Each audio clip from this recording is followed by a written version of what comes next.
Hello everyone, I'm Carlton T. Clay and welcome to WJBF Digital. It is a privilege and an honor and a treat to have Catherine Sutherland from Mighty Morphin Power Rangers, Power Rangers Zeo, and Power Rangers Turbo. Catherine, how are you doing? I'm good. How are you? I'm doing well. Thank you so much for joining us today on WJBF Digital. This is indeed a treat. I'm sure all the Power Rangers fans out there are screaming right now as they see you on the screen. It's such an honor to have you here with us. So thank you so much for joining us. Thank you. Thank you for having me. You're so sweet. No problem, no problem. Now let's get started with your career. How did you get started into acting? Well, I was, grew up in Australia, and the first time I remember being on stage was ballet. I started as a dancer as really young, at 5 years of age, and as I kind of progressed through, elementary school and into high school, I just loved being on the stage. I loved performing and singing and doing piano. I played piano, and when I was about 14, I asked my parents if I could go to a performing arts high school that was in Sydney called McDonald College. And after a lot of convincing, I convinced them to let me go. And that's where I kind of really got to really hone in and fall in love with being on the stage and acting. And so when I left high school, I just continued on with that. I went to acting school. I was modeling, and my modeling agency started sending me out for acting roles because I was doing theater professionally. And then Power Rangers came up pretty early on. Like, I was only 19 when I auditioned for it, I think. So it was crazy. It turned my life upside down. Now, you mentioned Power Rangers, so let's definitely get into that. Now, you came in as Kat on the show on Power Rangers. First of all, was that a coincidence with the name, Catherine Yes, and Kat? no, it was. I remember getting the script and saying, "Oh, her name's Catherine, and so is mine, just spelt one letter differently." So I kind of was like, "Oh, maybe it's serendipity. Maybe it's meant to be my role." Well, that's pretty cool. Like I said, you came in the middle of season 3. You came in, and so pretty much your character, she pretty much replaced Kimberly on the show. Yes. So how was that for you, replaced? Because Kimberly was a popular character when Amy Jo Yes. Johnson decided to leave the show. How was that for you? How was that experience for you coming in, replacing such a popular character? Well, I think it helped that I didn't really know anything about the show when I was cast. I actually didn't know I was replacing anyone at first. I thought I was just an addition to the cast, like another character.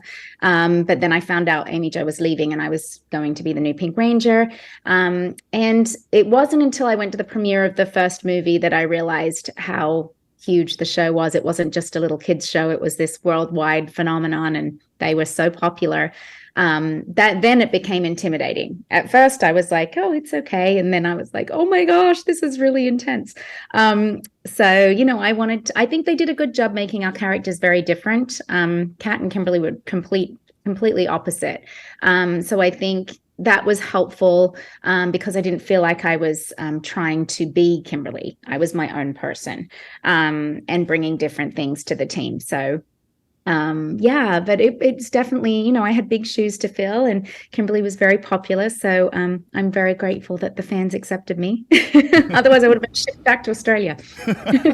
Well, they definitely accepted you because, again, not only were you on Mighty Morphin, you were on Zeo, you were also on Turbo. So definitely, the fans definitely accepted you, obviously. So that's great. How was it, like I said, going from the different variations of Power Rangers? Because again, you was there for a long time.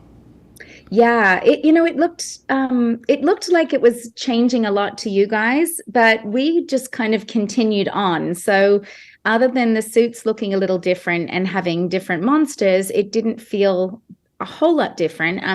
When we did Zeo, though, we did get the new command center, and we got the Ernie's juice bar moved to the beach. So it was the beach hut. I think that's what it was called.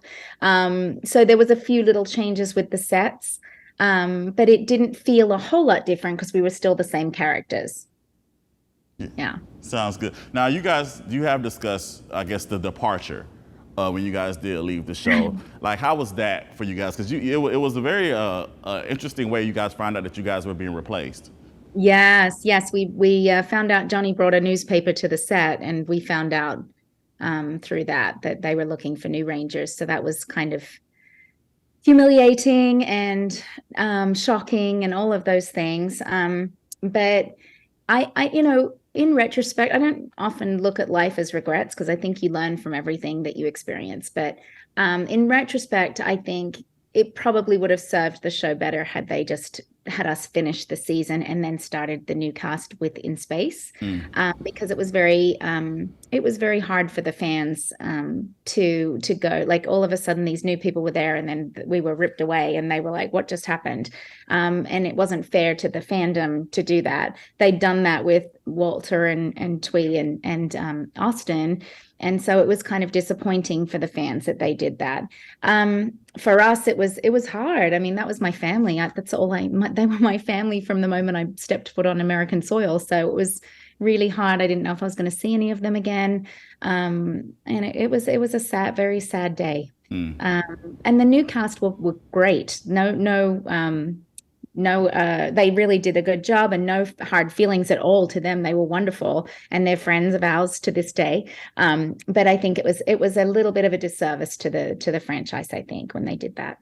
Understood, definitely understood. You guys, again, you spoke on you guys being friends, which is great. You have a big Ranger Nation because you guys go to conventions all the time. The fans love you. How is it like being able to talk to the fans up and close and personal and them telling you like how you guys have changed their lives? Yeah, it's never gets old. I still can't believe it.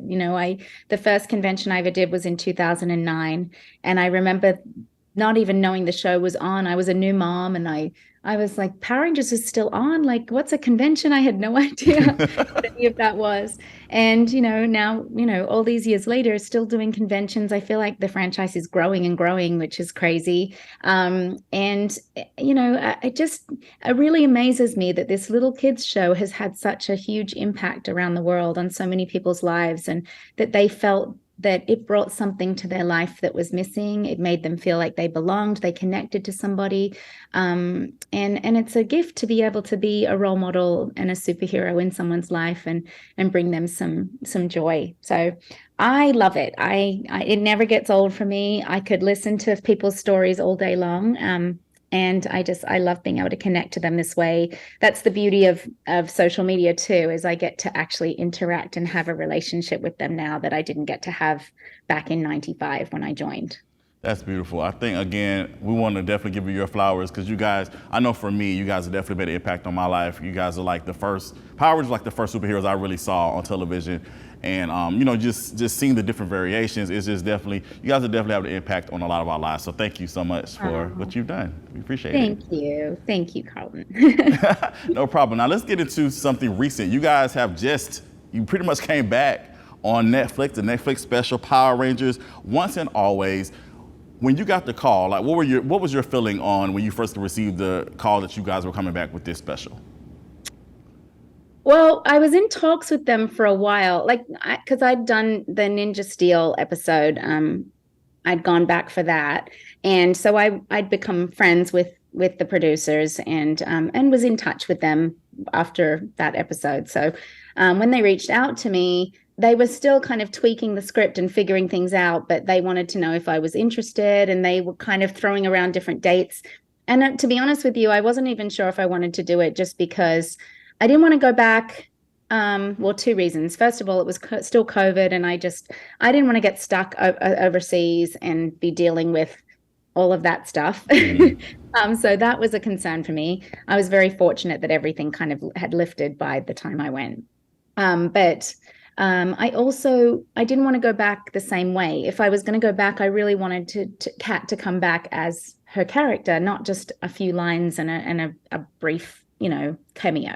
I wanted it to be to honor her. Mm-hmm. So when I was in talks with them, that was kind of going back and forth. But I always wanted to be a part of it. And once they explained to me what they were doing with it, I was on board. I just thought it was so great. It was finally giving the fans what they wanted, which was a standalone tribute episode to the original series. And I think they did such a beautiful job. I think it was amazing again watching it. I think it was beautiful to see just all you guys together. Even the ones that we didn't really see on camera, it was still beautiful how you guys honored all of the Mighty Morphin characters. So I think it was definitely beautiful to see that. So I have a question for you. In your opinion, because I have my opinion on it, in your opinion, do you think there could be a continuation? And I'm gonna tell you why I asked that question, because when the character Billy, of course, we discovered the energy was never destroyed of evil Rita. So is there more evil energy out there? Because you got Lord Zed, you have Master Val, you have the Machine Empire. So in your honest opinion, do you think there could be a continuation to this standalone special? Oh, I 100% think they left it open-ended. They left a lot of questions. You know, at the end, Billy was said he had work to do on Earth. He has created this Cranston Enterprises, which was like his little, scientific Rob Stark headquarters. And then I think, they, with Adam and Aisha, with the SPA, that intergalactic Rangers kind of was put out there. So they left a lot of open-ended things. So I definitely think they are open to that. And I think they were testing the waters to see how this did. Yeah, so, I agree. I definitely agree with that. Now, one more question for you. This special is a different variation of characters. Like I said, we never seen Zach with Kat. So how was that? And I know Walter, you guys do conventions together all the time, but how was it exactly working on set with this different variation of characters? Walter is extremely talented, and he's very professional, and he's just a lovely human being. So it was really fun to get to work with him for the first time. And I also, as his friend, I said this on our YouTube channel yesterday. We interviewed him live, and I said to him, it was lovely to see him coming back and being respected and honored. And because he'd left the show with such a bitterness, there was such a bitter taste in his mouth, and to come back and shine, he really was the star of the episode, him and Min. I just really loved that he got to do that, and it was really cool to see him as Zach as a man, not Zach as a boy. So yeah, it was a lot of fun. It was very nostalgic and really cool to just be with my friends. It was just, I all just kind of fell back into it too, which was kind of funny. Like muscle memory. Yeah. That's cool. That's awesome. Well, again, thank you so much, again, for all you guys, for what you guys do for us. Again, the kid in us, we are excited every time we see you guys on the screen. So thank you again for just being an inspiration to all of us. We definitely appreciate it, for sure. Oh, you guys are wonderful. We have the best fans in the world, so you do. Ranger Nation, for sure. Yes. Definitely. Well, Catherine, thank you so much for joining us today here at WJBF Digital. We definitely appreciate you so much. Thank you. No problem. All right, I'm Carlton T. Clay. This is WJBF Digital. Have a good one.